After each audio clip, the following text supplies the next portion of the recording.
Why are you putting that on me? Merry Christmas.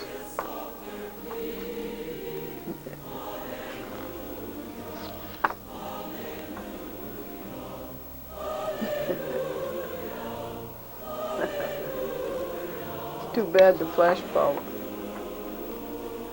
reflects so from his eyes. There he is in the kitchen. See how he's graduated? First he had the garage. No, first he had the patio. Here he is in the living room. No, at the kitchen stove. Feed me.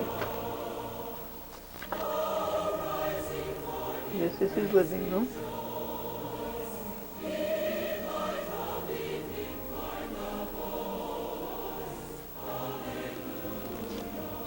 And back at the stove.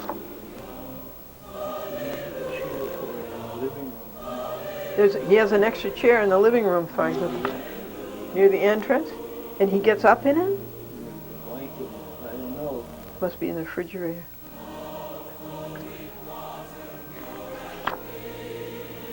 Looking over what to eat in the kitchen. See how he's graduated. First the patio, then the garage, then the recreation room, and then the TV room upstairs.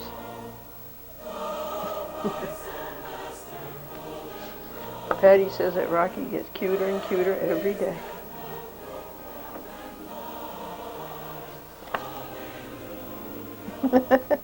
There's Patty and Rocky.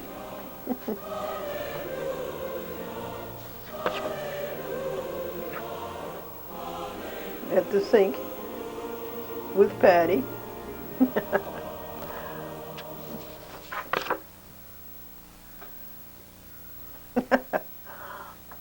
Oh, it's good we found these pictures. Look at this, Franklin, with Patty. Look, isn't that cute?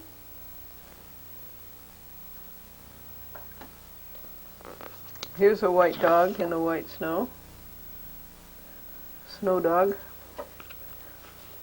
I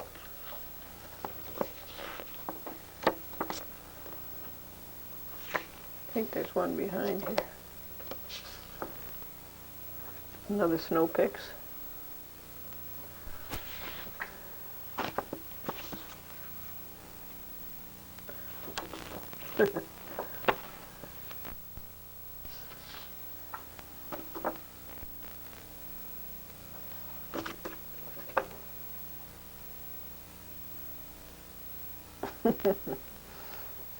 I'll see if there's any more.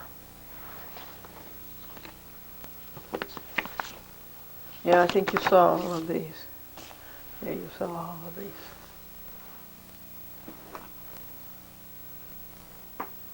The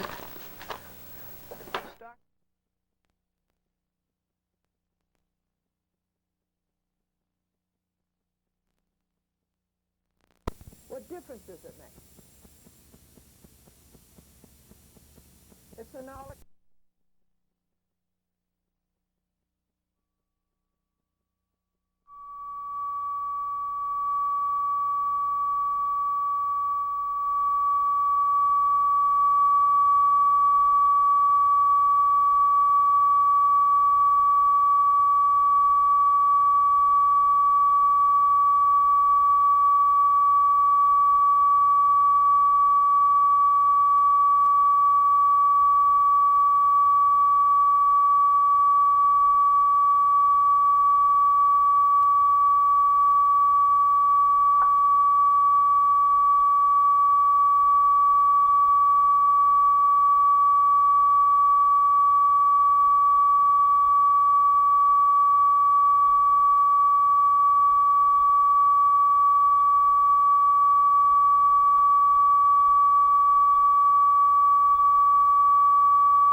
cocks his head left to right. Good.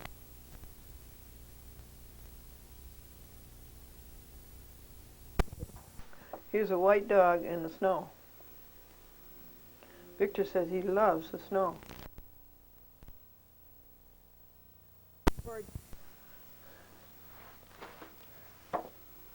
So I'm kind of surprised he likes the snow,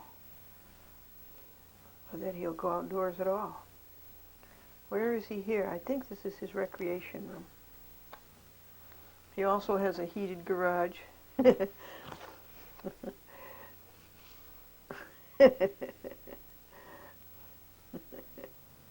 He needs a pillow. Glennie should give him a pillow. Dogs love to have a pillow. Raise their head. This is on his patio.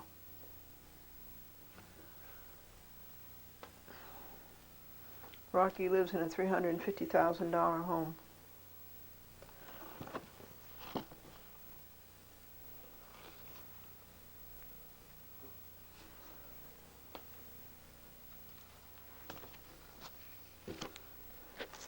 This is in the turnaround in the garage.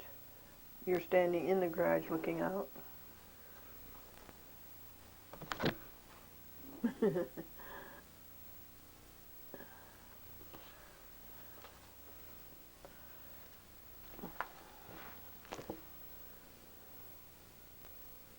Got a toy. He's very, very playful. Extremely playful. He has quite a few tennis balls and many other balls, rubber balls. What would you say Rocky weighs? About 85 pounds? All white. He's so pretty. Oh, he's so pretty. After I look at Rusty, a brown dog, all week is kind of a refreshing experience. This is in his backyard, walking down the driveway. It's a refreshing experience after seeing a brown dog all week, to see an all-white dog. He's so muscular. He's so well proportioned. And he acts just like a dog. I think you can see him. There, see him? That's how he looks out into the street. And this is the last pics we have of Rocky. That's on his patio. They don't like to keep his leash on him. I think he looks good with a leash on.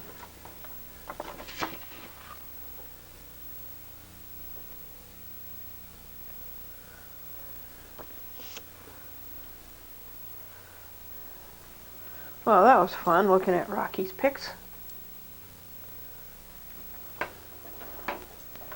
No, folks, a whole lot of pictures had fallen out of the book and were on the floor. This is Rocky's Christmas tree.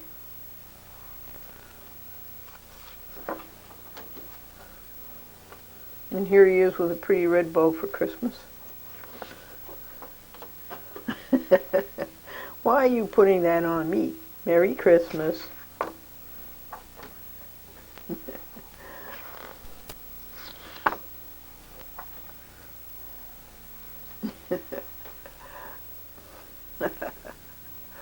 It's too bad the flash bulb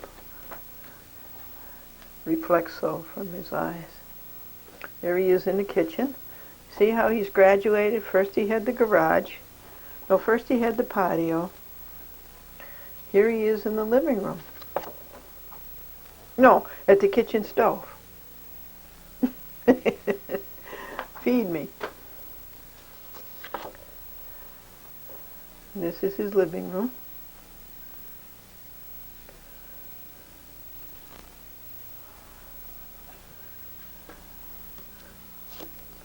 And back at the stove. There's an extra chair for him in the living room now. He has an extra chair in the living room, Franklin. Near the entrance. Near the entrance? And he gets up in it? There's a blanket in it. I don't know. Must be in the refrigerator.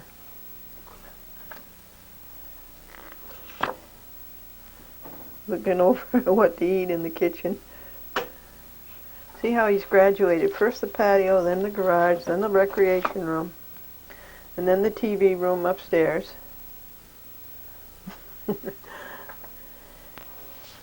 Patty says that Rocky gets cuter and cuter every day.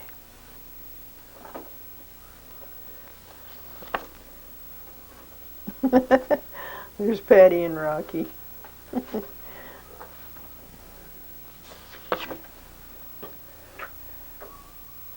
At the sink with Patty.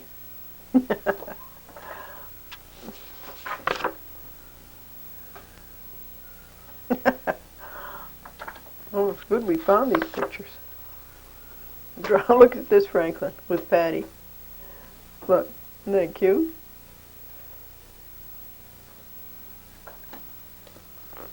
Here's a white dog in the white snow. Snow dog.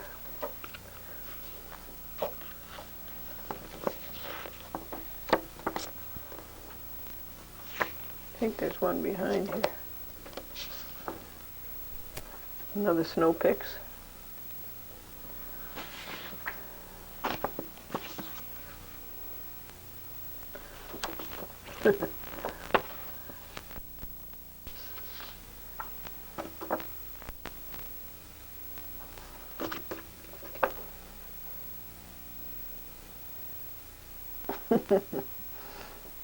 I'll see if there's any more.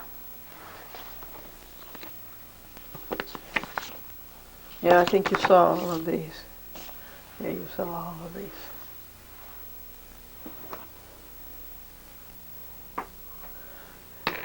Franklin, did you see the stocks, what came in these envelopes? You haven't seen the mail, have you? No.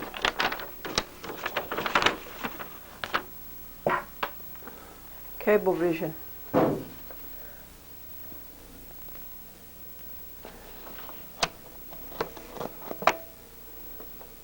What are those? One share. I don't know what they are. Stock certificates you never had? I have mine, my original one. I've shown it to you. I've shown it to the people on TV. That came in the mail Saturday, along with this.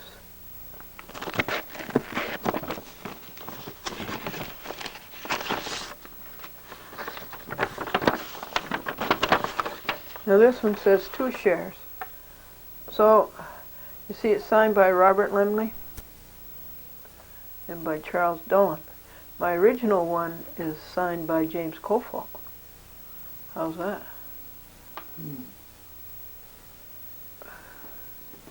And I don't understand. First of all, this is illegible. All this writing in here. It's illegible.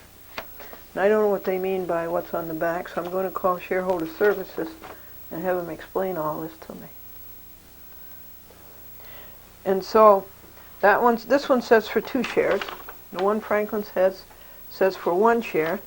And then the original one I have is 1 share. So I think that's right. I have 4 shares and 3 stock certificates. You never had stock certificates before for the... Yes, I have a stock certificate ever since 1993, 1994.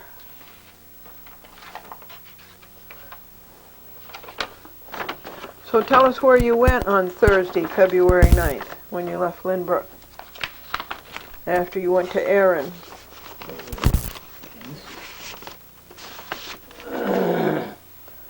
This is dated the 2nd of February this year. My other one's dated 1994. Okay, you went to Bethpage. Yes, I went to Bethpage. Asked me to let Charles Foreman know that I was there and that I would like to, I came to see the shareholder list since the Delaware law, corporate law says that shareholder list should be available to shareholders for the 10 days before the date of a shareholders meeting. And there's a shareholders meeting scheduled the 16th of February. But she talked to the secretary, and the secretary said she'd let us know, and the call came back very quickly. But I couldn't see them. Now that was the 83rd demand, folks. 83rd. That was the 83rd exercise of statutory rights. I think tomorrow when you go, which will be the 84th demand, I think tomorrow you should ask Charles Dewayn, the chairman of the company, not ask for Charles Former, not forced to that step down. I think you should say, I'm here to ask Charles Dewayn, chairman of our company, to see the shareholders list. Okay?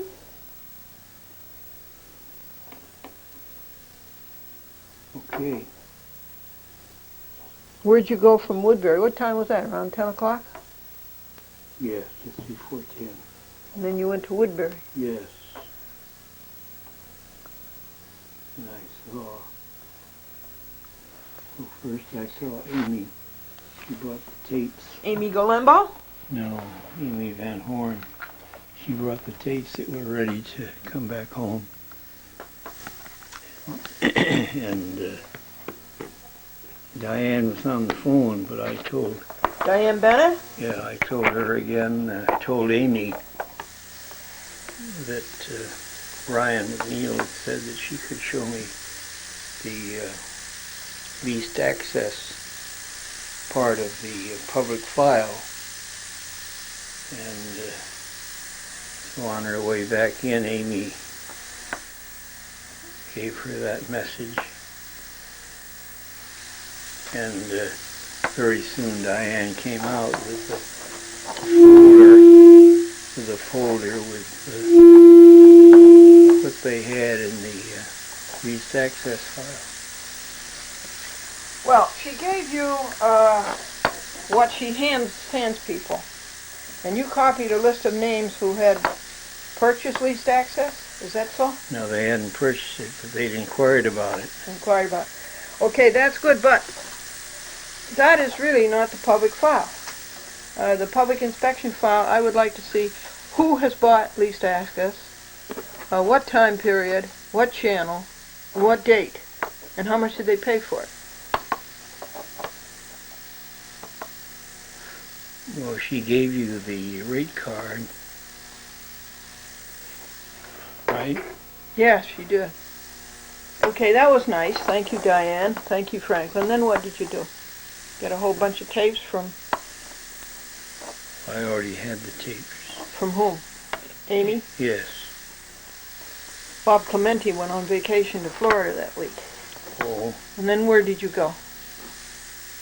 Then I went to Manhasset to the Seventh-day Center.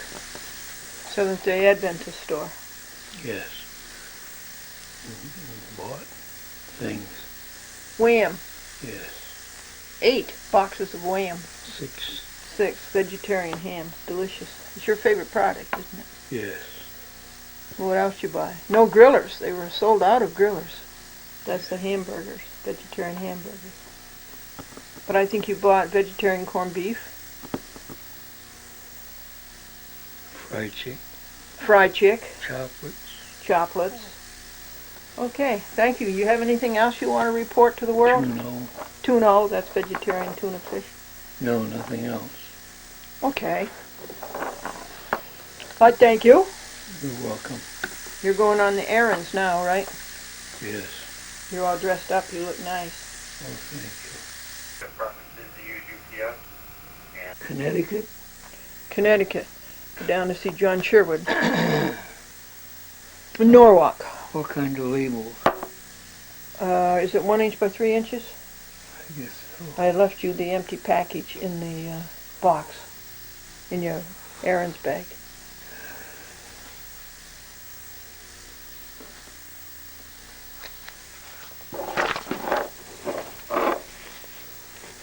What's this? Gumdrops? Gumdrops?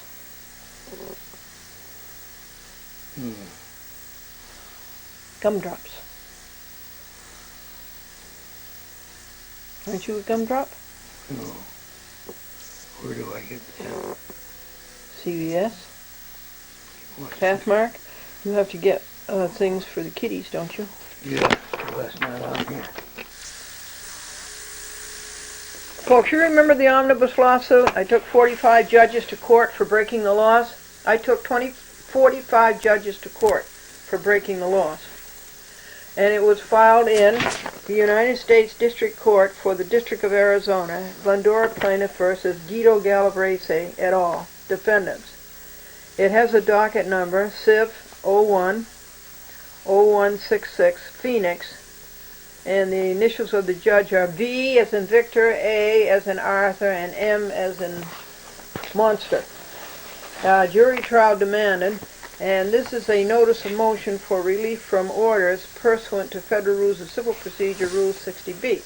The chief judge there, named Stephen McNamee,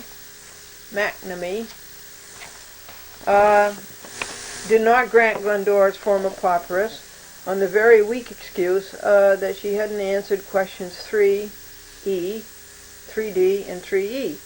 I hadn't circled the yes, but I gave the answer, Social Security. And for 3E, I didn't circle the yes, but I gave the answer, $9 a year stock dividends. So you see, it's very, very weak, and he's desperate, and he's looking for a way out because I'm suing his buddies. I'm suing his friends. And so he denied the informer papyrus on the basis of incomplete information, which is a hoax, and then he went ahead and dismissed the case without prejudice, he says. Well, I say it's with plenty of prejudice. You know what to them without prejudice means? It means you can bring it again. With prejudice, it means you can't bring it again. You can always bring a case again if it isn't ruled on the merits, and he didn't rule on the merits. So we'll deal with his order later, because first of all, you have the informer papyrus issue. And this is a notice of motion for relief from orders pursuant to Federal Rules of Civil Procedure, Rule 60B. If a judge makes an order, you can move for relief from that order. 1. The movement is Glendora. 2. The return date is February the 22nd, 2001, George Washington's birthday. 3. And this is written on Abraham Lincoln's birthday. That ought to awaken them to what an American is. But we'll get into that later. Location is the United States Courthouse, Stephen M. McNamee, 230 North 1st Avenue, Phoenix, Arizona. The relief requested is stated in the title, supra. Legal bases are Federal Rules of Civil Procedure, Rules 60B, and Rule 1, just, speedy, and inexpensive. The grounds are plaintiff was given no opportunity to remedy alleged defects in IFP motion, and McNamee cannot let the case proceed to a dispositive order judgment without granting IFP. Supporting papers are the complaint, which is the well-pleaded complaint, submitted on January 4th, 2001, and the affirmation affixed herein. Dated White Plains, New York, February the 12th, today, 2001, yours in truth, Glendora. This paper was served at 7 a.m. this morning in 16 degrees. My hands have never been that cold. Well, maybe up in Maine. But not that cold that I can remember for a long time. Now here's the affirmation in support. Under penalty of perjury, Glendora declares she is telling the truth, the whole truth, and nothing but the truth, and always has, so help her God. Defendants and the United States District Judge are not. The motion was to proceed without prepayment of fees. Since the motion was denied, the case could not proceed. It could not proceed to an order and a judgment. That's clear, isn't it? Dismissal on grounds of Rule 12B, order and judgment, ergo, are nullities. Plaintiff was illegally precluded from her opportunity to remedy alleged defects in the motion for IFP. He just said it and didn't say, okay, do it over again and fix it up, which he should have done. Not that it was wrong. But dismissal, even if it were legal, is too harsh. A reductio ad absurdum. There was nothing in your IFP form that requested listing debts and monthly bills. Regardless, Glendora has neither. She has never been in debt, and she has no bills. The IFP form Glendora submitted with her complaint before submitting your form complies with 28 U.S. Code Section 1915. Debt and bills is left blank, meaning she has neither. 3D is yes, Social Security. 3E is yes, answered by Secretary. Stock dividends, $9 a year. Now this was not any from Cablevision, you can bet your life. Cablevision is too greedy to give dividends to their shareholders.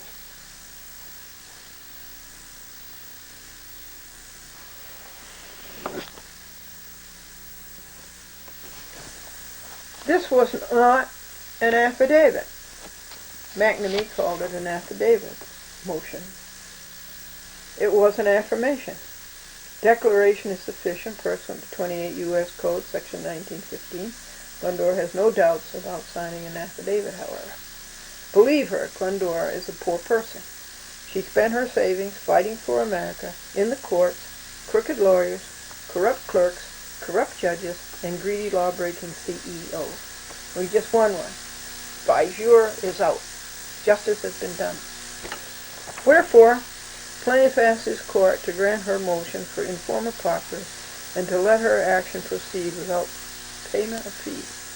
Dated White Plains, New York, February 12, 2001, on nominee. That paper took about 2.5 hours and cost about $3-4. And so where is it going now? Into who to sue. As I said, it isn't grammatical, but boy, it's graphic. Now, let's refer to the omnibus lawsuit that was filed on January 4th. Let's refer to it again. Guess what comes back in the mail on Saturday?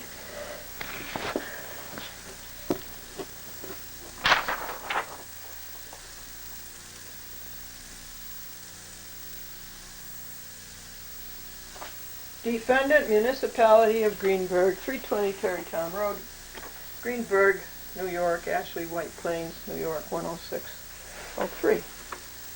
Now what are they doing? Okay? So I take make a great big envelope out of poster card, and I write on the outside of the envelope so the whole world can see it. Defendant, Municipality of Greenburgh, you have been sued. Stop being a fugitive. This is a lawsuit. Either you defend yourself or lose by default judgment. Indeed, your 30 days have expired, and it is time to move the court for judgment by default, pursuant to Federal Rules of Civil Procedure, Rule 55. This is as stupid as letting TCI rob us of system-wide public access. That's what they were sued for. They were sound asleep while TCI robbed them and everybody else of system-wide public access. 160 public access producers have been damaged by you for 5 years by your somnolence. Yours in truth, Glendora.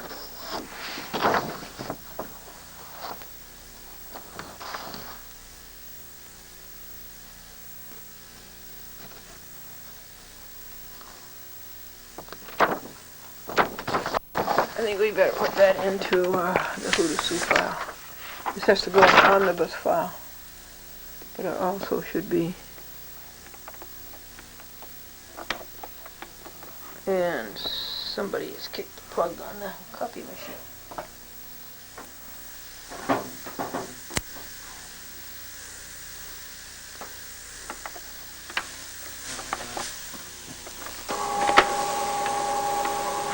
Keep your eyes open for so-called Justice of the Supreme Court, County Westchester, State of New York, John P.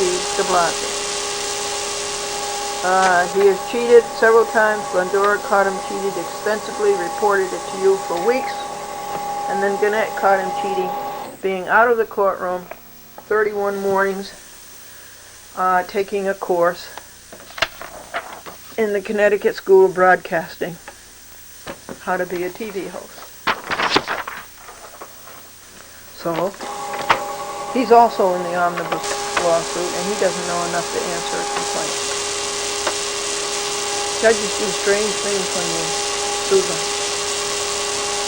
They flippity-flop.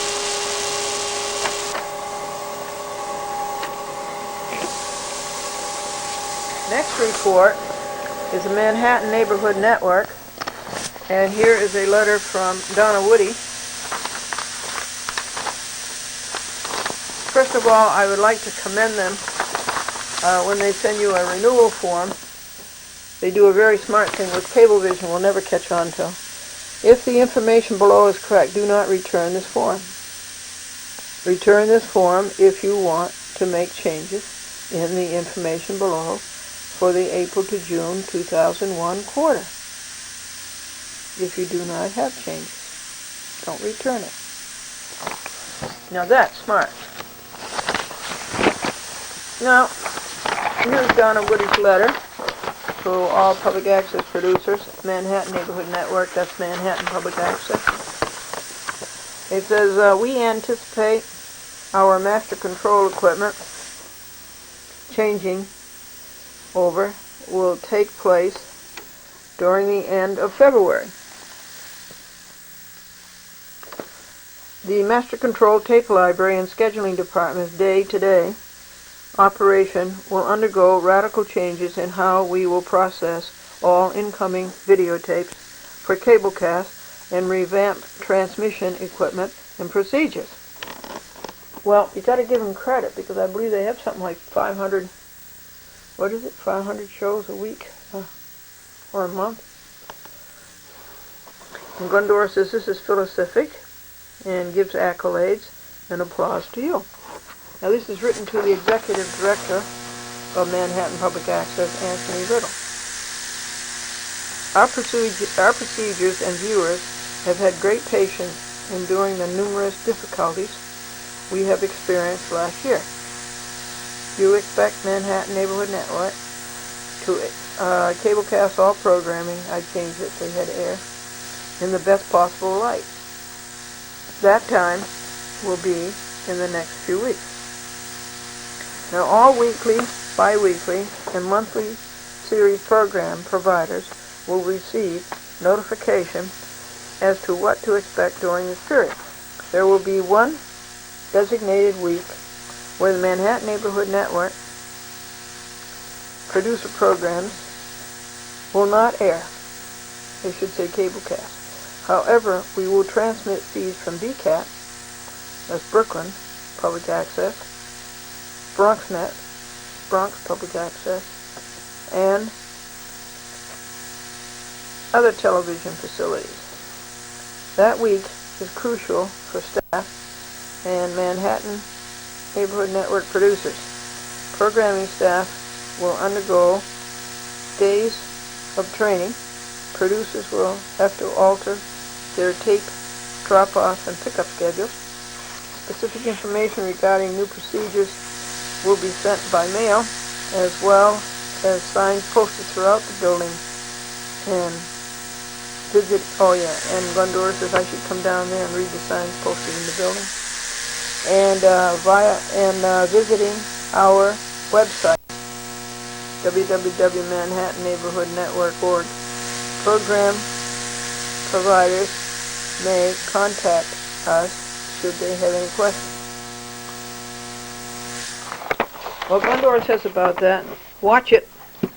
This is a serious violation of New York state law. You cannot limit and prohibit public access further and to be off the TV for a whole week. That is not good. Further, this is a violation of First Amendment free speech under the U.S. Constitution and under the New York State Constitution, Article 1, Bill of Rights.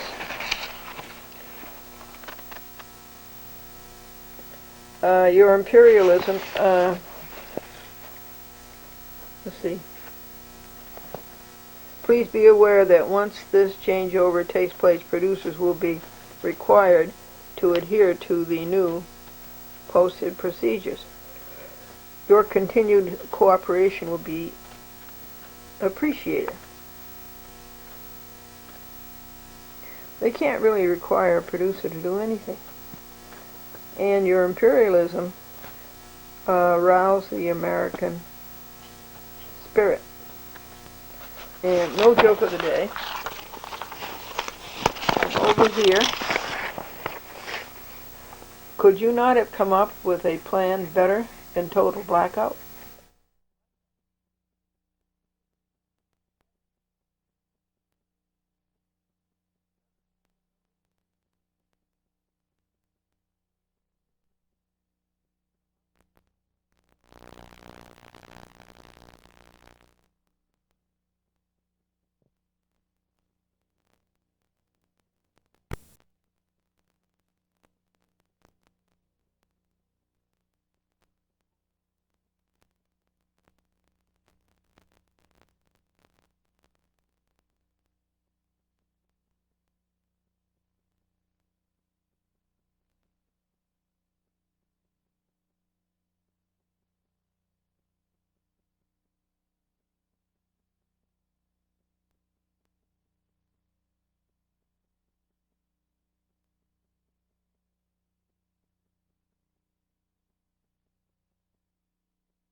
Because you took money out of the trust to maintain the house.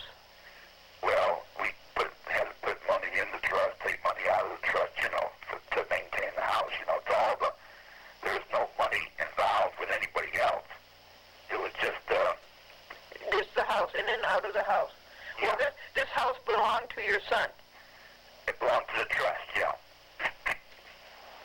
And how did the trust get involved with the bankruptcy? They're pulling them into the bankruptcy, saying that the trusts are really shams. They really belong to Celeste and I, and Because they wanted the money. that's right. And the court in Connecticut ruled that the trust was valid Yes, and it belonged to your son. yeah, and we had nothing to do with it. It's already been heard, and they're completely ignoring it. We put in there, Oh, yes, right above the law. yeah, so we put in there that according to the law, the trust has to be heard on the state rules that it was formed in, Sure. And here's all the state rules, there's probably 25 of them that we put in there that even if the trusts were involved, they still can't be brought into a bankruptcy because they're like another human person, Yeah. So they ignore it. Well, what state was that in? Connecticut. That was in Connecticut. Hmm. How did it get into Connecticut? I mean, the trust. No, the ruling. Oh, the ruling is in Memphis. No, you said the state of Connecticut ruled that the trust was valid. Oh, that was the district court in Connecticut. That was 20 years ago. Oh, that's when the trusts were formed. No, they were formed before. They were formed about 20 years ago, the trust. And then the court heard them in Connecticut about 12, 13 years ago. Oh. What court was that? U.S. District Court. In New Haven? Yeah. Who was the judge? Daly. He was the chief judge. Daly. Yeah. There's a judge in New Haven, United States. He's a circuit judge. But he's at the U.S. courthouse in New Haven. He also teaches law at Yale. His name is Calabrese. Have you ever heard of him? No. Well, a friend of mine had a friend go to Washington, D.C. and look up Calabrese's judicial disclosure statement, financial disclosure. Right. And they have to put down what their wealth is. Yes. And guess what Calabrese put down for his wealth? $28 million. Oh, my goodness. Isn't that something, huh? Wow. How does he get it? Selling decisions. Yeah. Wow.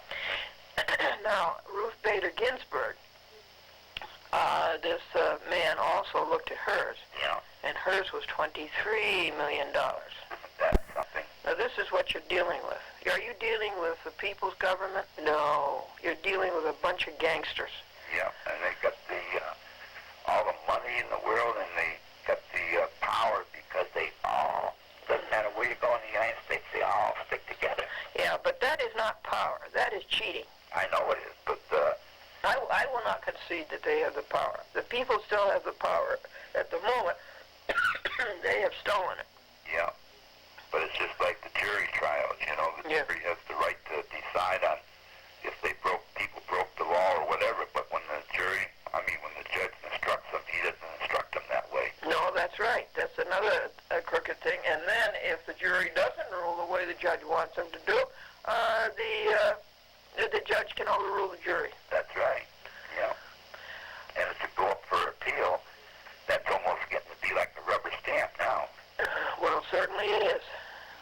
You know, you just go up to the appeals court, and those people are the ones that are usually involved in the hiring through the president of the district court ones. You know, they all get together at the cocktail parties and Oh, definitely. all know each other and everything. So, Oh, of course. They're gangsters.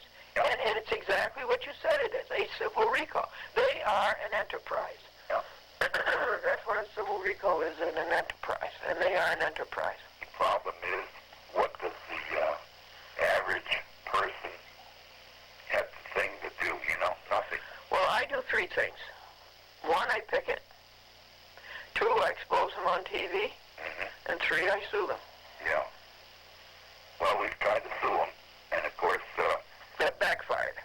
yeah, that backfired real good because now they've indicted us, you know.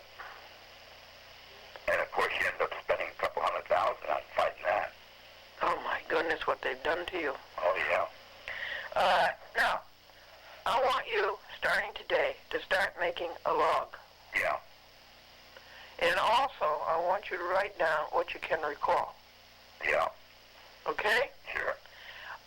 Because your story has to get into somebody else's hands. Yeah.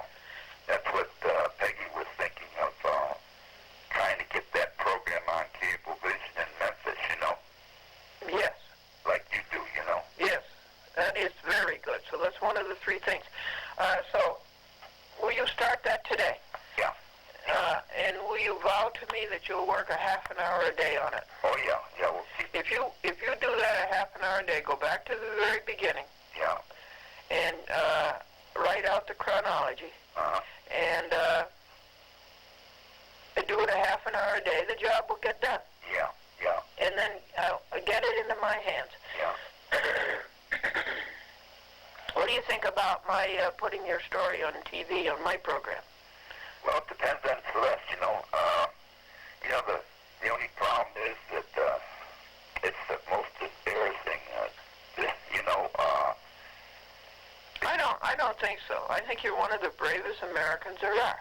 Yeah. I don't see anything embarrassing about it. I see it ennobling. Well, the thing is that when we're trying to run the business back there, you know, you get all these hundreds of customers, you know, and if they, a couple of them found out that we were indicted, you know, and the first thing they did is they dropped us like a hot potato, you know. They're all cruel. And then the FBI sent out to all the customers that they could find of ours, you know. They sent out a big 5-page investigation list, you know, that says that they're under investigation by the Federal Bureau of Investigation and the United States Justice Department, you know, for all this. They should be jailed for that. They should be put in jail for that. This is American, what, to do that? For the FBI to send out that's American? So, On charges that are false? yeah. And then the people that they send them to call us up and they say, what is this? How are we getting involved? And you should say, we're framed. Yeah. We were framed. But- We sued the judges, we stood up for America, we did what was right, and this is their retaliation. And you know the first thing those people did? What? Dropped us. You sure? Yep, they just, You said only a couple dropped you. well, I mean, a couple, when I say a couple, 15, you know.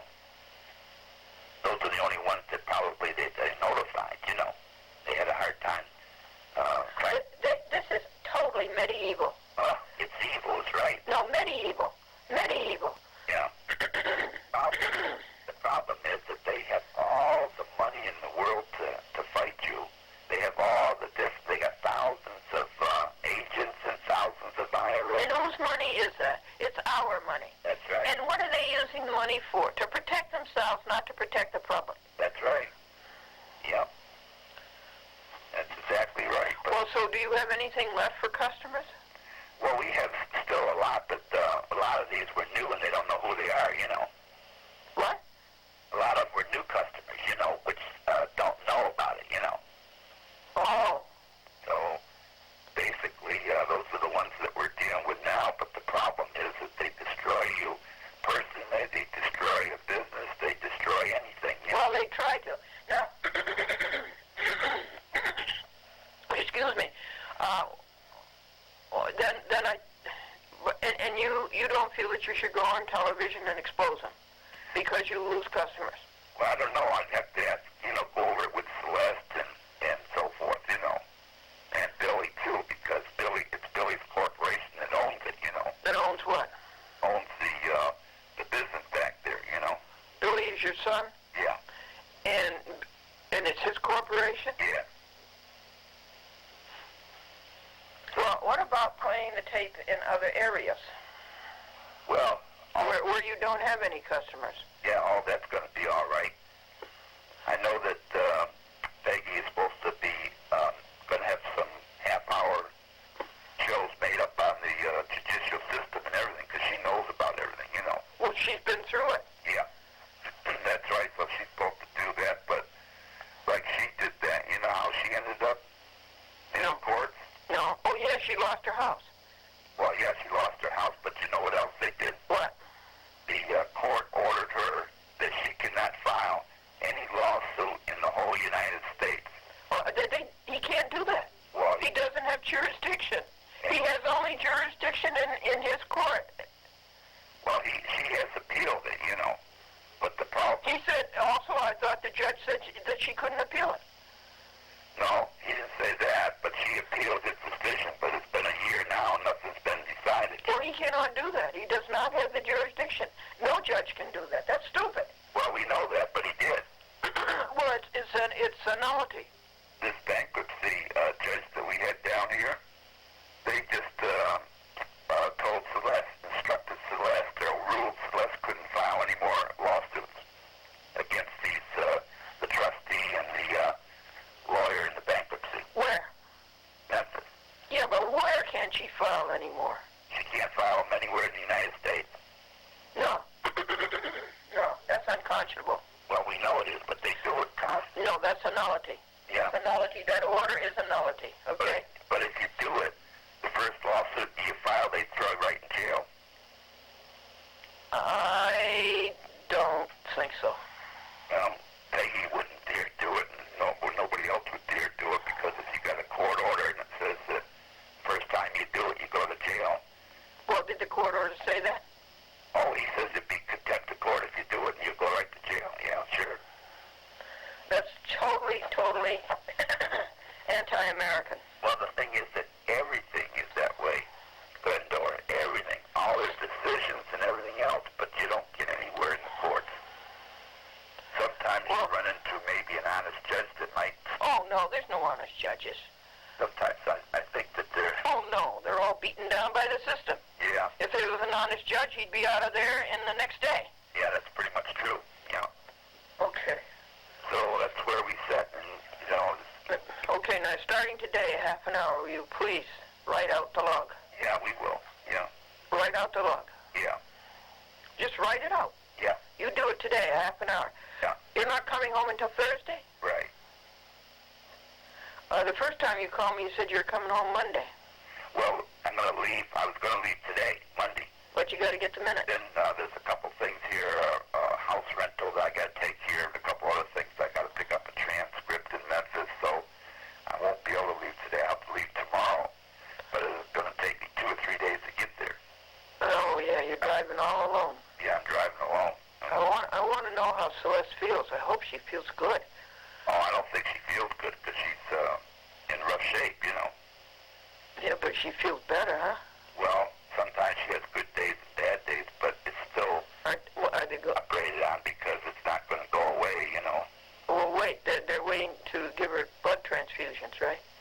That and take tests and stuff like that. Plus, she's all infected, so they can't operate when she's all infected, you know. Can they get rid of the infection?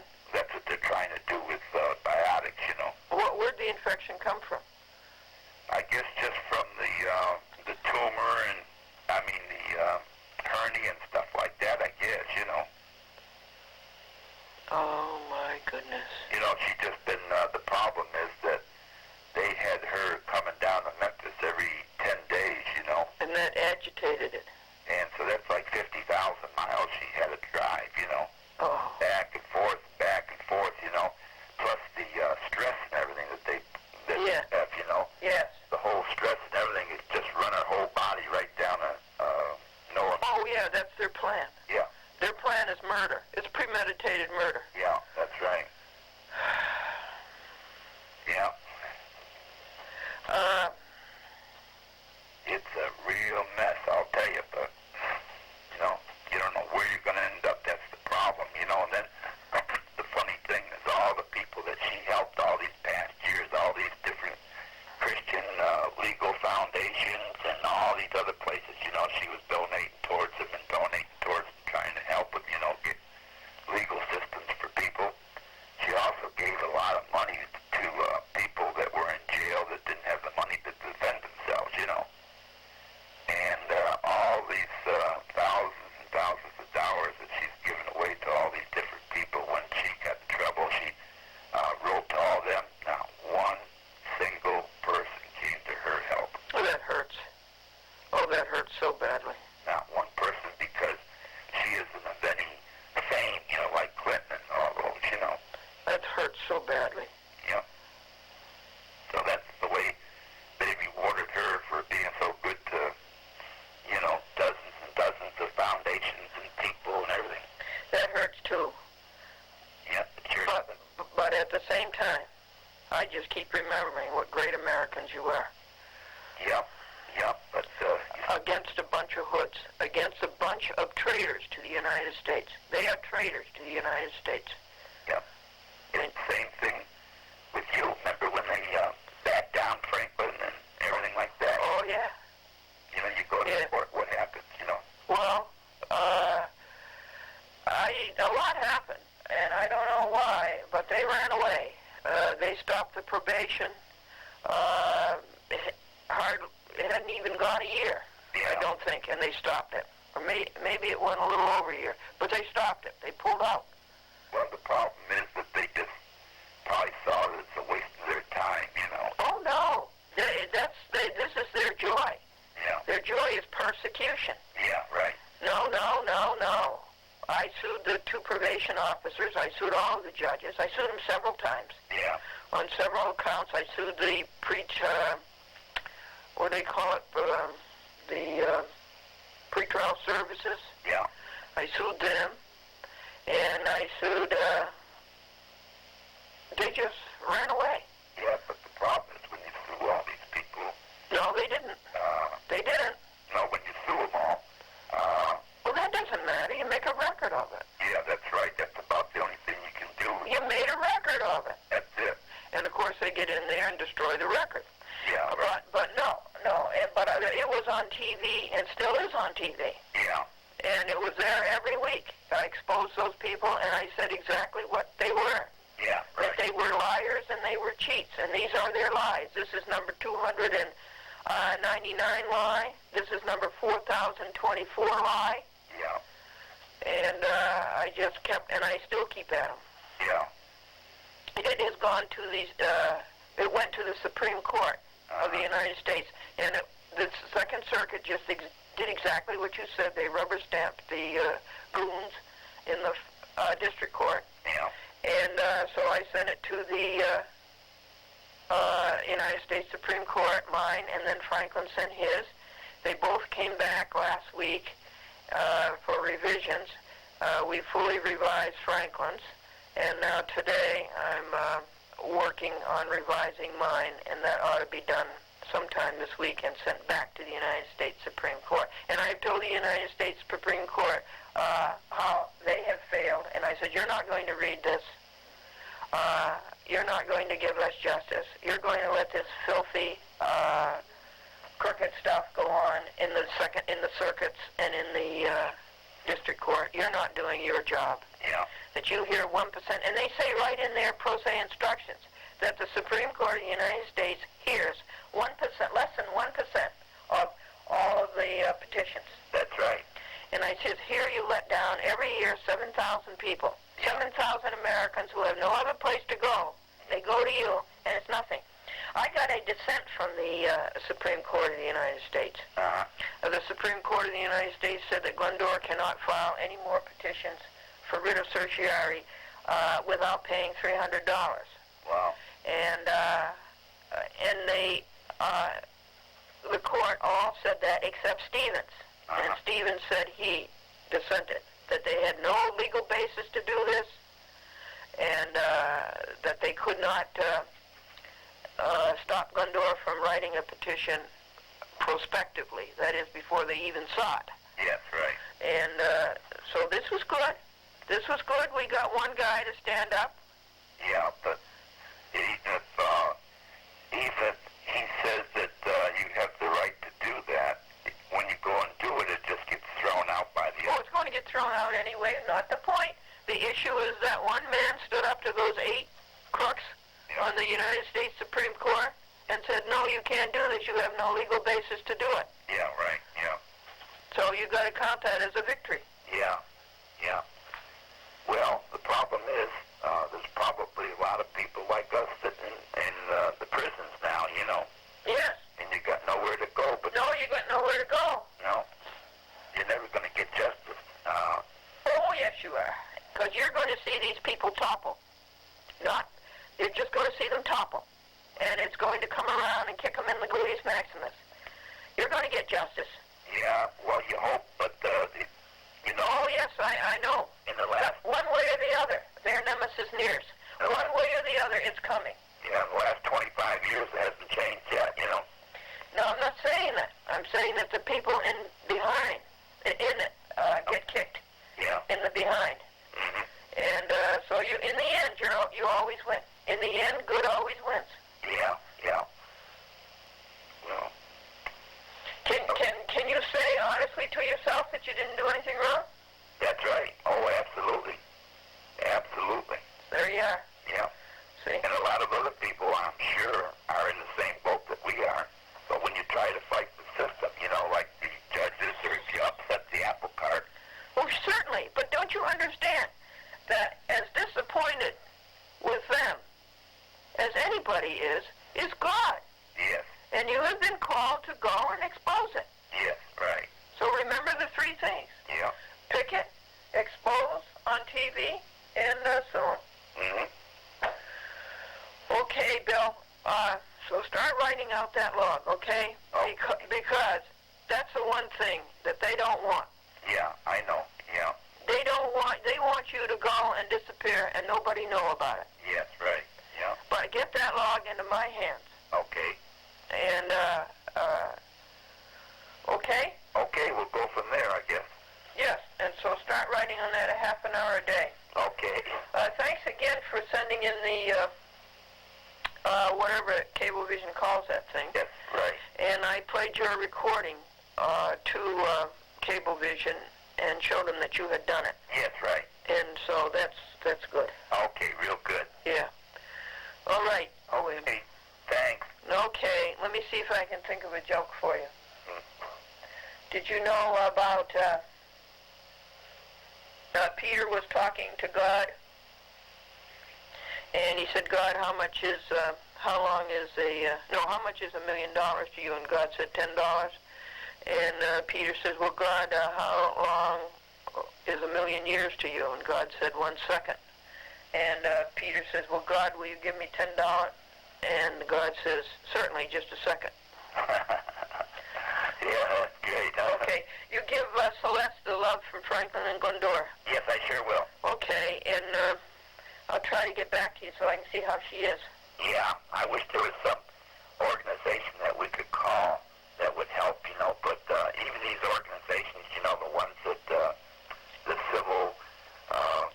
Citizens Union. all those unions and all the legal foundations and stuff like that, you know, that are supposed to do good things in the whole world, you know.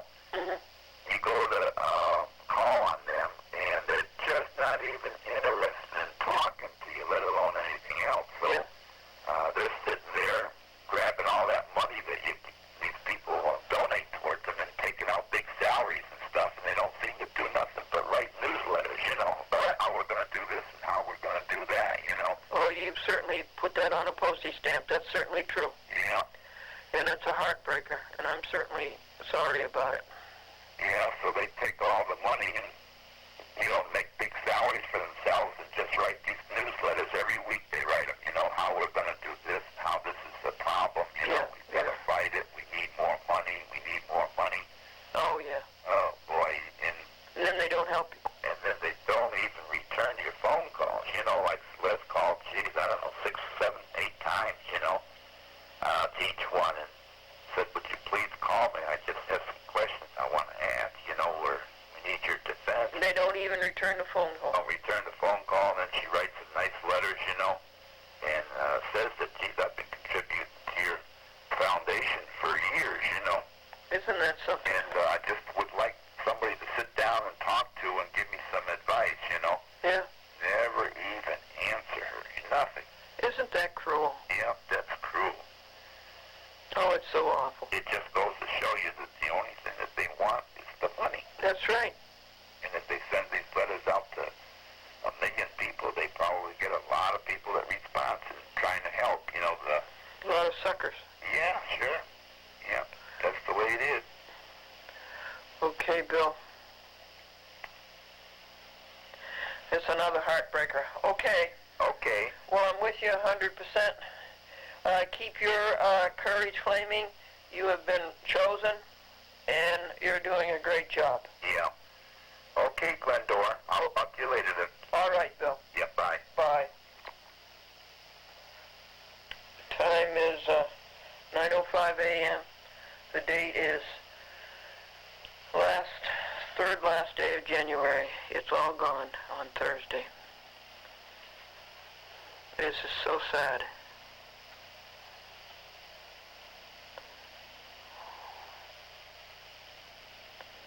Maybe an inspiration will come.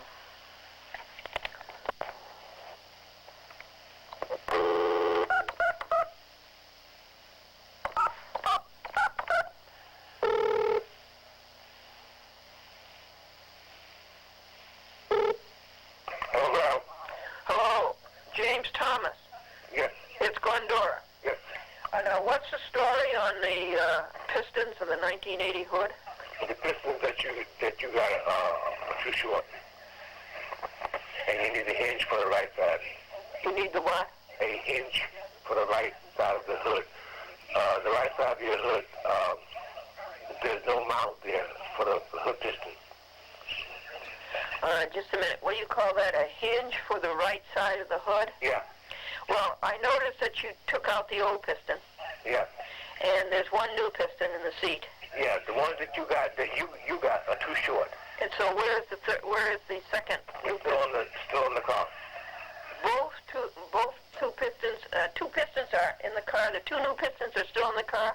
No, one of the new pistons that you received, okay, is underneath the hood.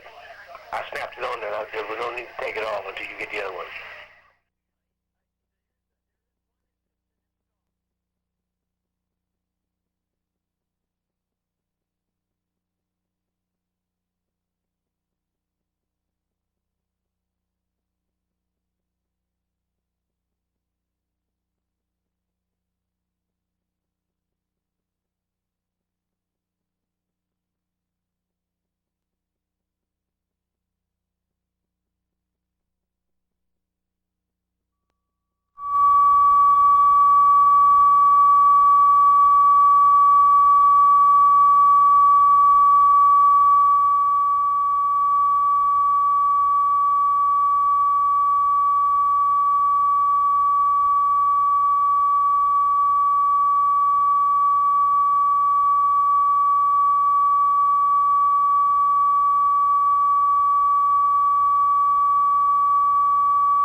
should.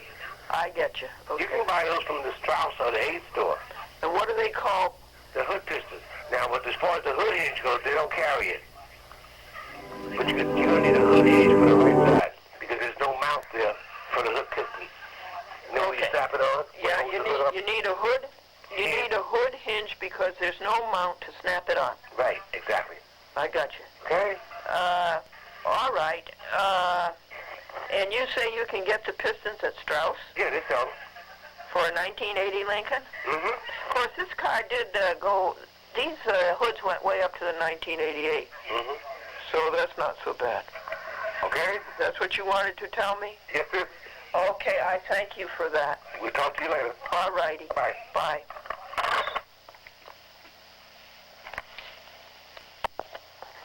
That's the man who fixed the 1993 Lincoln. Fault of the state or the county or the city, the LIE, where it went down from 3 lanes to 2 lanes with no notice, and then they put a abutment in the middle of the lane with no reflector, and at 13 miles per hour the 1993 Lincoln hit the abutment, and it destroyed the hood, the grille, the header, the headlight, and the parking light. And he replaced all of it for $1,500, and it looks like new. They'll fight. They push you right out the door. You know that? And they don't want to do their job. They want to cut you open, charge you the big bucks for the surgeon, and then throw you the hell out. Yes, Thomas, you're right. And I never knew this. I said, don't they realize that the game isn't over until you get the patient up and about? Yeah. No, they want to push you right out, and I'm not going to let them. And now, last night, I'm driving my mother. I went to see my mother last night. I'm driving home a nurse. My mother's a private nurse, and my car breaks down on East Chester Road. I'm here now, and I'm pulling out the ignition coil to have it tested at a parts store. They have a testing machine, and because right now I'm really without a car. I had to take Douglas's car, my partner. So I don't know. I was already Friday to drive over the bridge to Queens. I had all of these packages, which he needs. He needs me to bring him the old ones. But let me call you back in about 2 hours' time, and I'll tell you where I stand, all right? Yeah, did you want to use our car? Well, no, I have a car to use. I took Douglas' car. Mm-hmm. Douglas is sitting home in New Rochelle waiting for me to get back to him. And I don't know, it's like a comedy of errors. I need a toolbox. I thought I left it in my Jeep. I drove over here, it's not in my Jeep. I left it home. I didn't even think of looking at my house. I could have sworn I left it under the front seat of my car. So, do you want Douglas to take my car? No, I'm fine. I have a car. Yeah, but you want Douglas to take one of ours? Oh, no, Douglas is all right. Douglas is in New Rochelle. He really has nowhere around. Hold on, I got another call.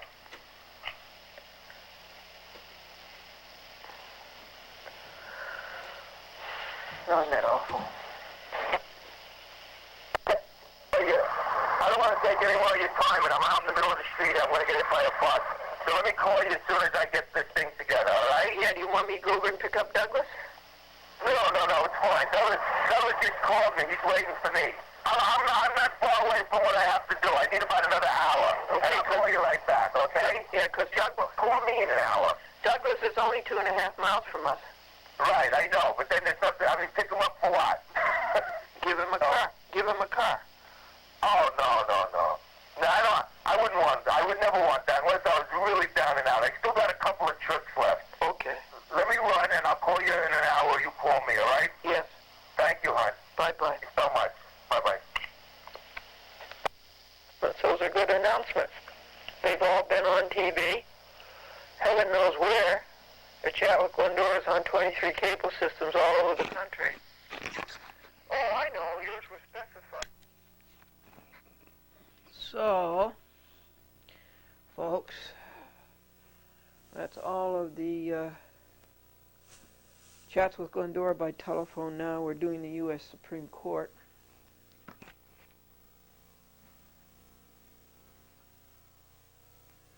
We're using the...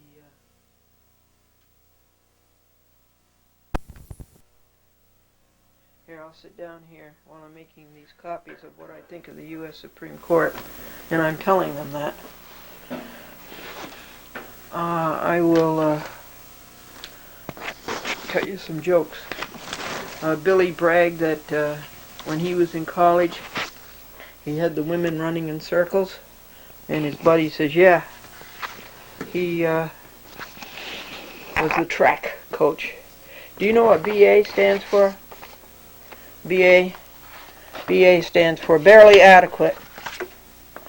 And do you know what MBA stands for? MBA stands for more bad advice.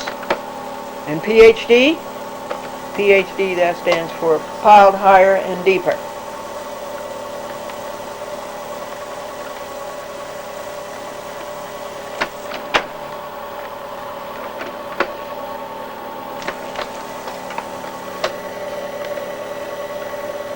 In the college athletic department, they have signs on their doors. It says, if you are too wide to go through this door, report to the football coach.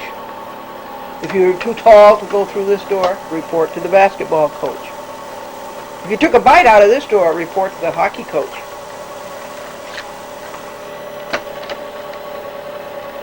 And a young man came home with his diploma and said,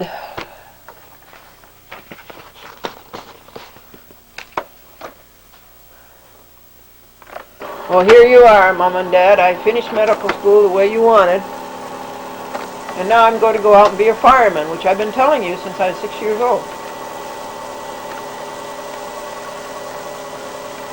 And Joanne said to Peter, I wouldn't marry you if you were the last man on earth. And Peter says, that's right, honey, you'd get crushed in the rush.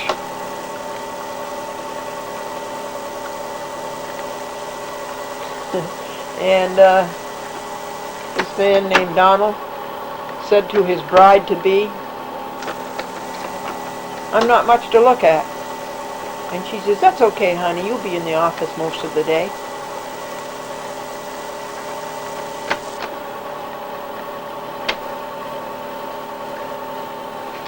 And the girl said to the blind date, has anybody ever told you how wonderful you are? And he says, no. And she said, then where did you get the big idea?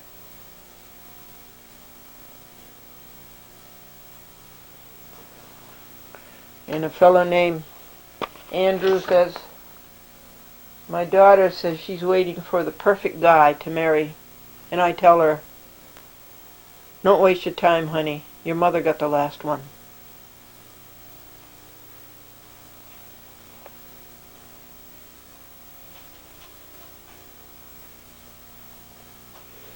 And Bill took his first date to a Chinese restaurant for dinner.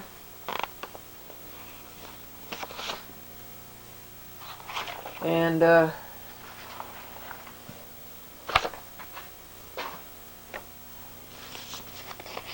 he said, how do you like your rice? Fried or boiled? And she said, thrown.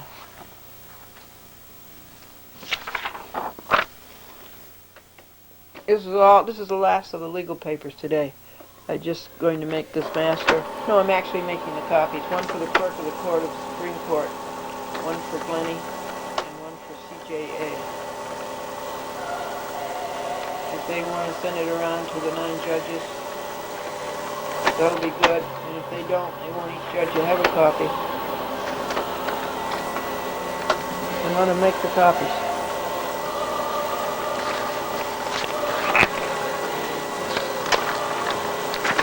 This is really good stuff in here. I'm looking forward to reading it to you when it's ready to serve.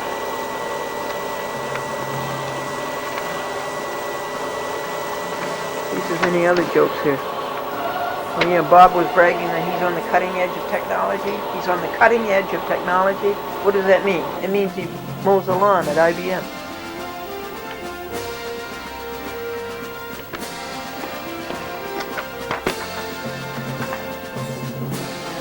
Page 7. 45 and 50 done, so that's a ways past it.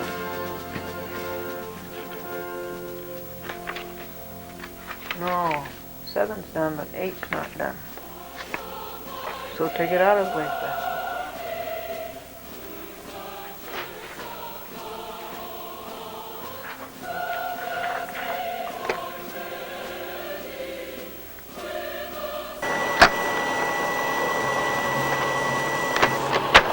There's a miserable gas station at the corner of Broad Street and Fleetwood. Exit the West Broad Street exit off of the Crouch County. Miserable people, don't go there. Terrible people, do not go there. First of all, their gas is 10 cents a gallon higher than it should be. But it's $1.62, and I think today you can get it for $1.52. And then I wanted an oil filter for the 1980 Lincoln, and they come out with this form for me to sign. I won't sign it, of course. Ridiculous. Because it's always in my favor. And I said, this is a simple job, you don't have to sign a form. And so they wouldn't do it. Do not go to that gas station. It's a terrible place.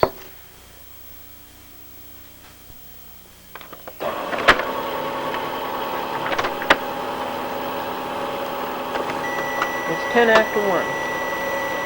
I think that Franklin's doing very well with his to-do list. Everything got backed up for him. And now he's cleaning out his drawers. Desk drawers. And he has 3 to do. And he's the worst abuser of a drawer you ever saw. He didn't keep up with it. So now he's doing that. And I know he's got 1 of the 3 done. So we'll go and finish that job, and then we'll have a nice vegetarian dinner Saturday night. We should have had it. Saturday night we were too busy to have it, so we'll have it. We'll have a salad with crushed pineapple. And then we'll have vegetarian baked beans. Bush's baked beans. Not George Bush. I don't like George Bush. I don't like the way we were cheated out of electing the president. And then we'll have vegetarian hot dogs in rolls with mustard and relish. And what will we have to drink? Coffee, tea, cocoa, Mountain Dew, root beer, orange juice, grape juice, or pineapple juice. And I think I'll make a pie. Okay, are we all through telling you jokes?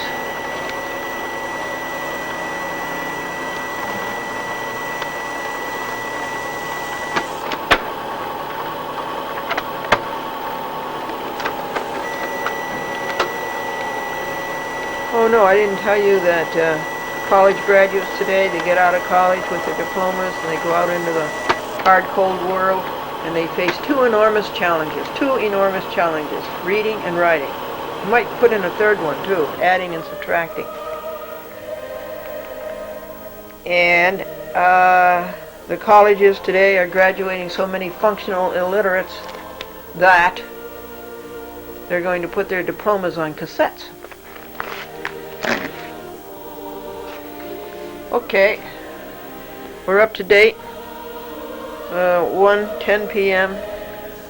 on a beautiful day, January the 29th.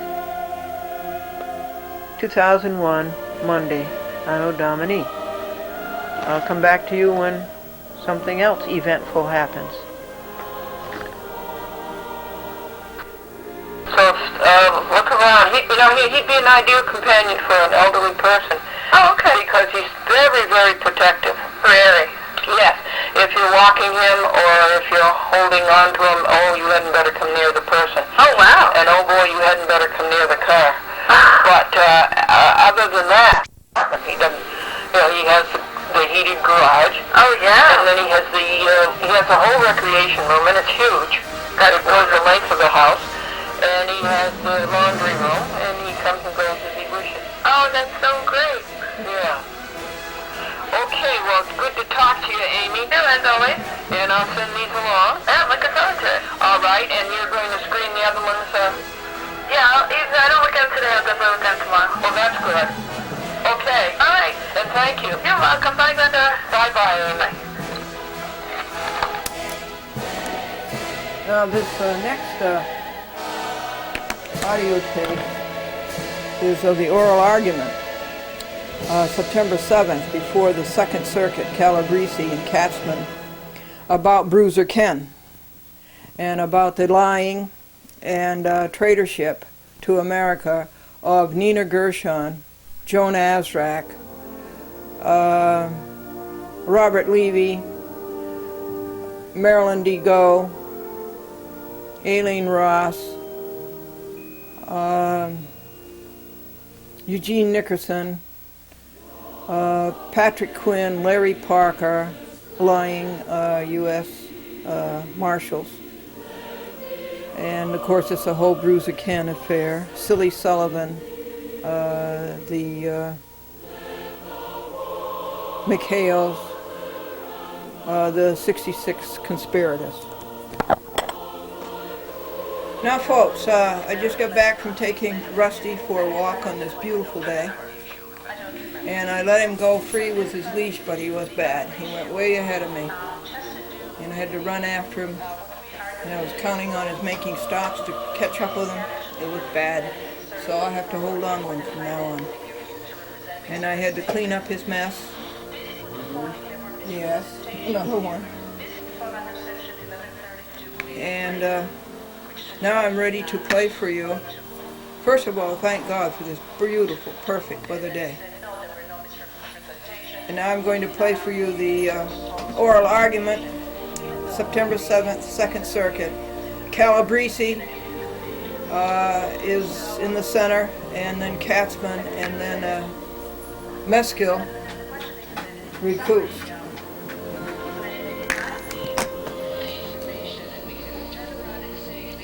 And let me tell you, the Second Circuit has terrible audio tapes.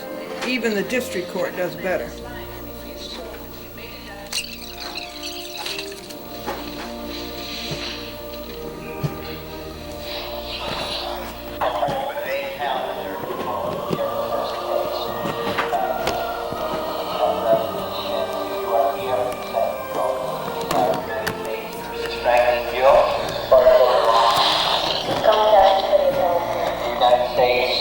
Versus Glendora. Thank you. Thank you. United States versus Carney.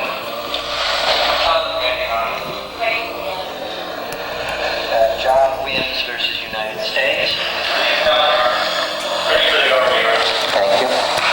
The next case, in re Michael Gibbs, I am recused, and so we will hear that case as the last case on the calendar. I will remove myself at that point, and I don't want to hear anything about it, even whoever you're here.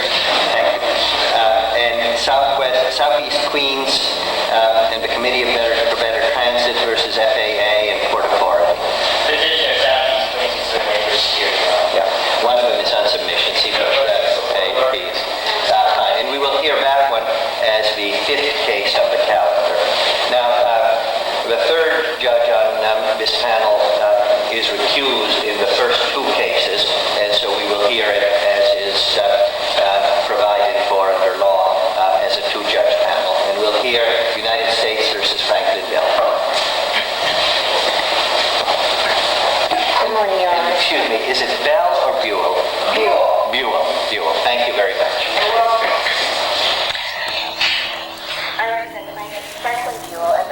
I must say, he's really familiar with the case, right, Franklin? Is it Bell or is it Buell? Issue I'd like to discuss is the prosecutorial misconduct information at the trial before Magistrate Judge Azra. In rebuttal summation, the prosecutor got up and told the jury, falsely and improperly, that defense counsel had told the jury to disregard Mr. Buell's testimony. The defense counsel did not rely in any way on Mr. Buell's sworn testimony, and that if defense counsel didn't rely on her own client's jury should not either. The prosecutor also told the jury that the defendant's testimony was ordinarily a very important part of the case and that defense counsel's treatment of it was remarkable.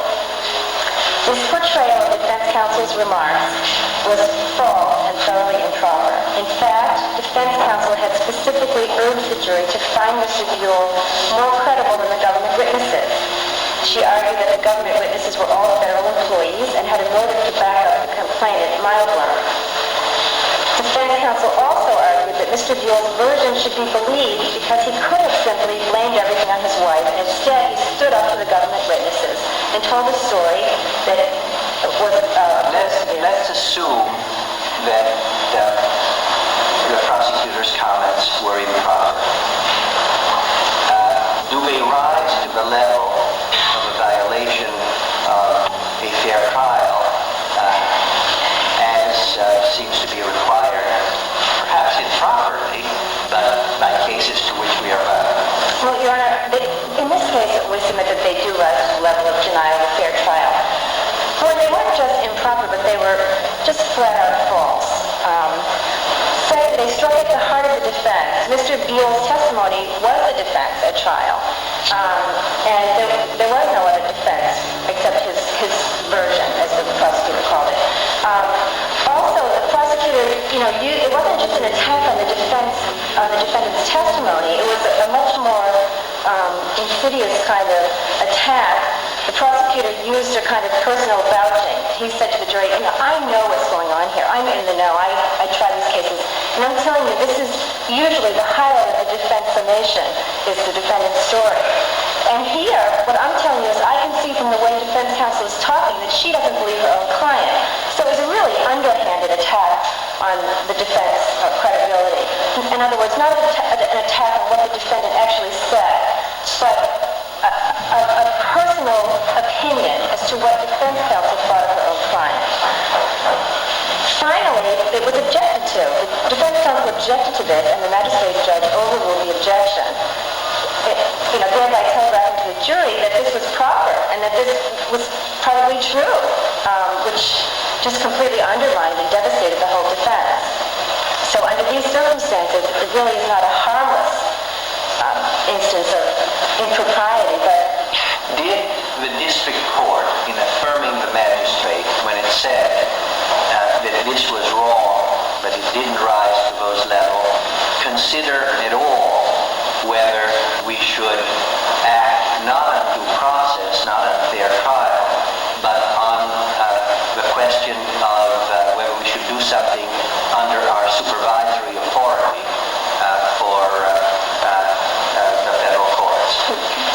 I don't believe the district judge mentioned supervisory. I don't believe the district judge, in her opinion, mentioned supervisory authority in her opinion. I think it was a fair That might be a separate ground. It would be. It would be a separate ground for reversing and ordering a new trial. Now, I'd like to, if Your Honor doesn't have any further questions about the improper summation, I'd like to turn to the sentencing issue in this case. The sentencing judge in this case ruled that she was granting a downward departure, and then she imposed a sentence within the guideline range, and not even at the bottom of the guideline range. Now, clearly a mistake was made. The judge was under some misimpression of what the guideline range was. And under these circumstances, this court remands for resentencing.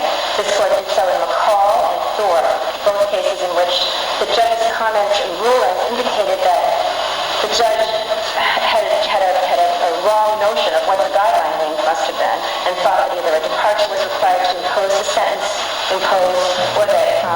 But we haven't reversed in cases in which there was a misstatement by a court, even if it was a quite serious misstatement, if it's pretty clear that the court did what it wanted.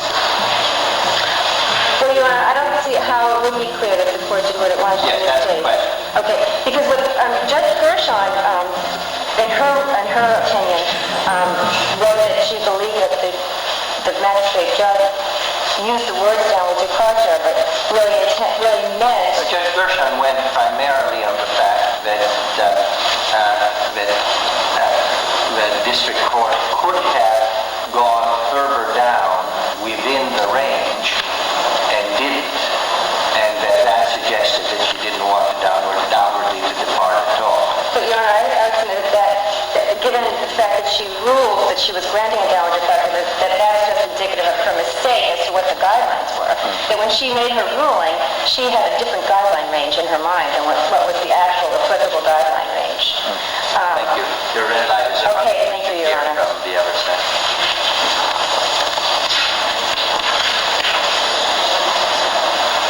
May it please the court, my name is Edgardo Ramos. I am an assistant U.S. attorney and I represent the government on this appeal. Mr. Buell is seeking to have his conviction overturned. Were you the government lawyer on that trial? I was. You were? Yes, Judge.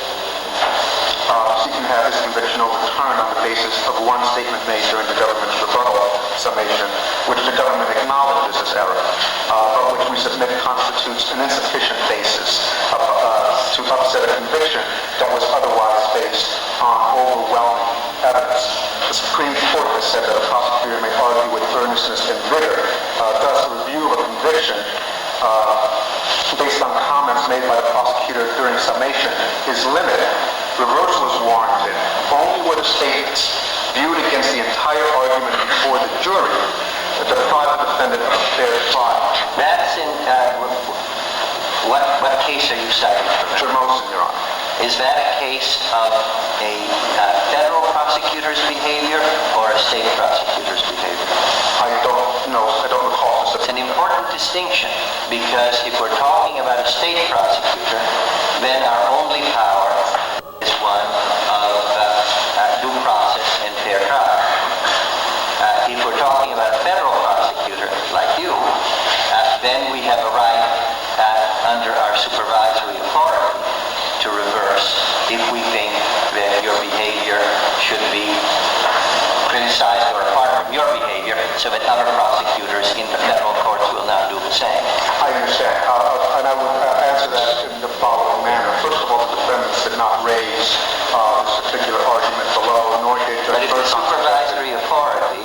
But if it's supervisory authority, that's something that we have a right to raise at any time, precisely because it is supervisory authority. That's correct. And I would also state that Judge Gershon did not, sua sponte, address that issue below. And in addressing this issue, I think it is helpful to consider one of the factors that the courts look at in determining whether or not the defendant has received a fair trial, and that is the severity of the misconduct, one of the three issues that this court... Before we move to that, let me suggest one thing, that I'm in doubt about it. I frankly should have thought about it earlier and asked for further briefing on it. Your brief cites and relies heavily on the pamphlet case, which I wrote, and where statements by the prosecutor, I must say, were much worse than the ones which were in this case, and nevertheless the trial was upheld. But that case was a case involving a state trial, and therefore it seemed to me that the issue was really very different. So I would like you both to submit letter briefs on the question of supervisory authority, and to do it, say, within a week, because it's not a big deal, but I'd like to have some discussion of that issue, because I'm not altogether sure that the distinction has been made in terms of our precedents. Yes, please. Concerning the severity of the misconduct, first of all, I think that counsel for Mr. Buell mischaracterizes the government's argument as completely false. In fact, Judge Gershon noted that the government's argument in large part, although she did criticize it, ruled that it was improper for the government to comment on the abandonment by counsel Mr. Buell's version of that. The judge did indicate, did say that the government properly commented on the abandonment by Mr. Buell of his version of facts, while the trial counsel stated that Mr. Buell should be believed. She never argued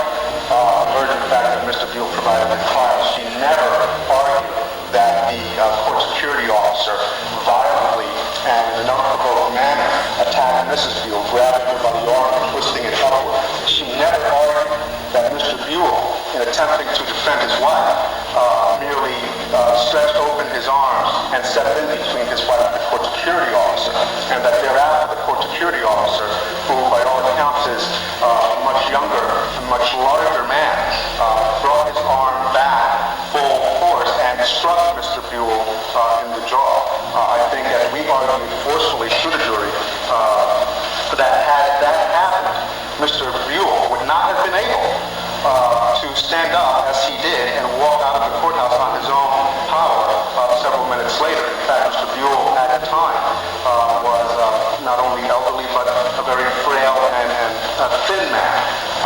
So when you consider the severity of the misconduct, I think that that's what we submitted, that we must focus on the evidence that was presented before the jury and the arguments that were made on that. On the sentencing issue, you say that the sentencing issue is moot because Mr. Buell is no longer on probation. That's correct. If the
Sue still has her cast on, and they say that the bone hasn't begun knitting yet, because that takes longer when you're old.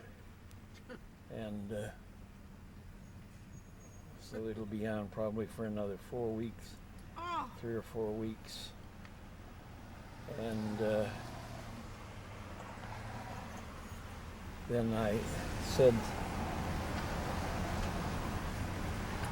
I came to make a request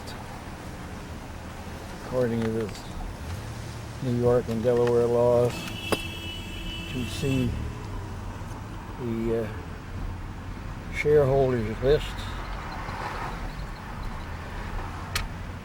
and Minutes, books, and records. yes, and would they call Mr. Forma's office. So she did, and I think she said Carolyn. Carolyn answered, and she said, well, she'd ask Mr. Forma and get right back to him. So I went over and sat down, and Frank came walking. No, Frank, George came walking down the hallway. He said, hello, Franklin. Remember, he was the former New York policeman who gave us a piece of chocolate. Yes, that's right. Sat with us when we were, oh, good heavens.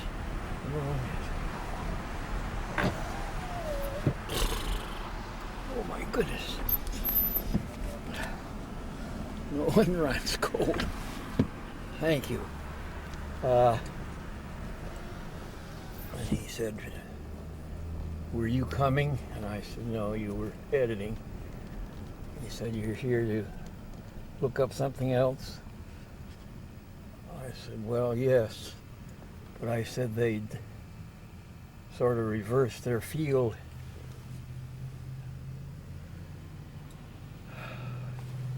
And they don't let us see it anymore.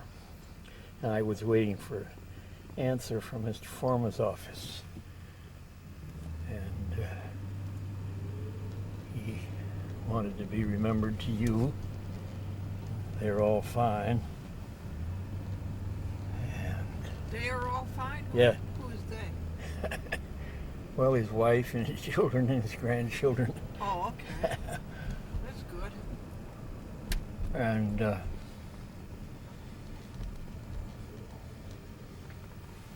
it was 10:10. 10:10 a.m. and Magic minute, thank you, God. Marie came over and said that they'd called back and that I couldn't see the books, records, and minutes. Okay, 78th Demand has met with another violation. Charles Dolan is a compulsive lawbreaker.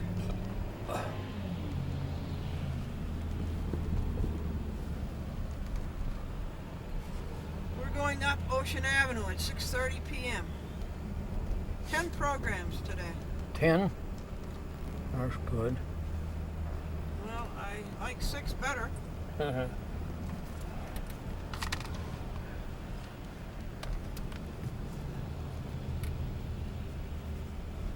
Well, then I went to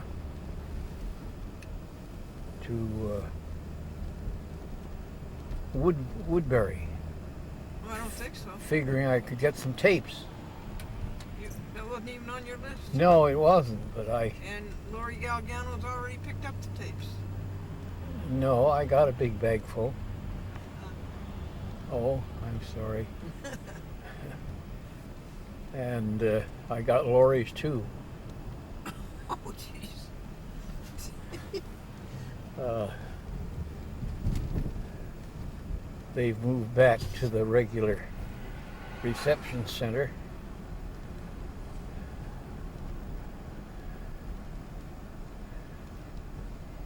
It's sort of nice. They really didn't do much. They don't have a television set there anymore. Oh, really? And today they didn't have the New York Times because the deliverer apparently ran short and didn't have one for them. That means I get it free? No.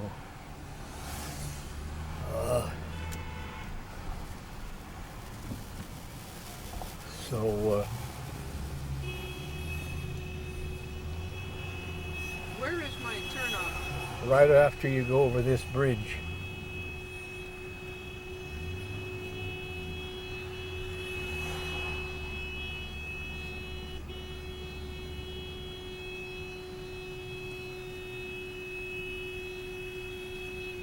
Right here.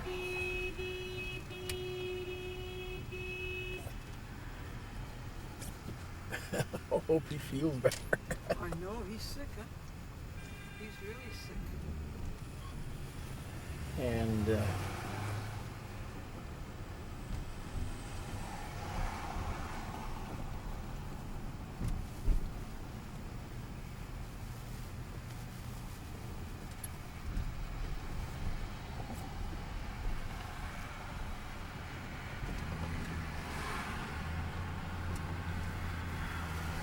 he immediately got me a cup of tea and took off my wet raincoat. That's why you went there, huh? No. Because it wasn't even on your list. Yeah, well, no, I really thought you'd appreciate having the tapes.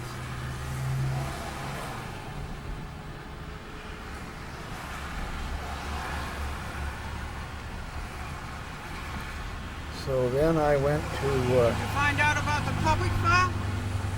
No, I asked to see both Jeff and McNeil. You know, McNeil said he'd ask and he'd call us, Yes. but neither of them was in. So that took care of that. And so then I left there.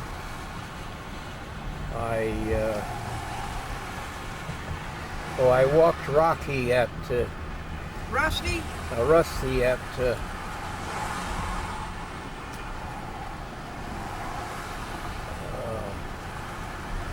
Bethpage, and I didn't walk him there.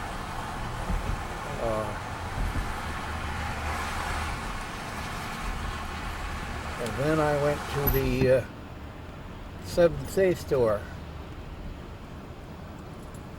and with the unhappy experience of running into a sign that said they were closed,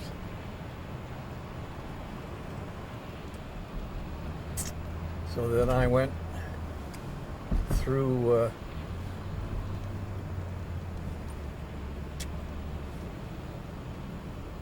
Manhasset. So I say I stopped at the big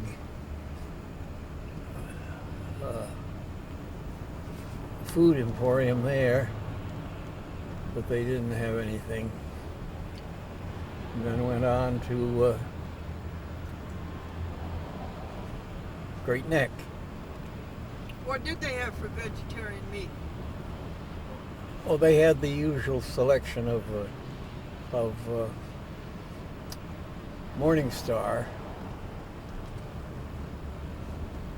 but they didn't have as much Morningstar as Waldbaum's did. My Waldbaum's had a lot. Oh. What do they have? Grillers? They had grillers and stripples and that black bean stuff and so on. That Waldbaum's is a nice store. First time I'd ever been in it. Where is it? Oh, just beyond the railroad tracks in Lynbrook. Oh, that? That one, you've been in it. Oh, that is a nice store. Yeah, I'd never been in it before. It'd be nicer if it wasn't owned by A&P. Yeah. I do not like A&P nowadays. I used to.